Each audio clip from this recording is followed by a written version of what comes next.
ಮಂಡ್ಯ ತಾಲೂಕು ಶ್ರೀ ಕ್ಷೇತ್ರ ಕೋಲಕಾರನದೊಡ್ಡಿ ಗ್ರಾಮದಲ್ಲಿ ನೆಲೆಸಿರುವ ಶ್ರೀ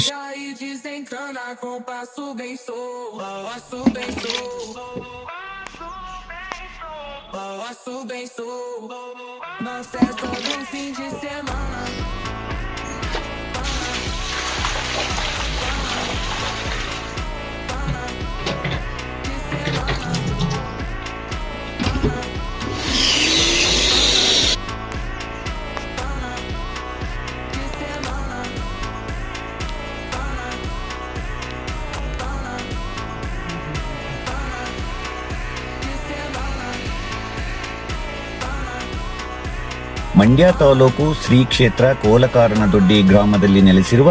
ಶ್ರೀ ಶನೈಶ್ಚರ ಸ್ವಾಮಿ ಹಾಗೂ ಗಜಲಕ್ಷ್ಮಿ ದೇವಾಲಯದ 30ನೇ ವರ್ಷದ ವಾರ್ಷಿಕೋತ್ಸವ ಹಾಗೂ ಉತ್ಸವ ಮೂರ್ತಿ ಮೆರವಣಿಗೆಯ ಕಾರ್ಯಕ್ರಮಗಳು ದಿನಾಂಕ 6-3-2023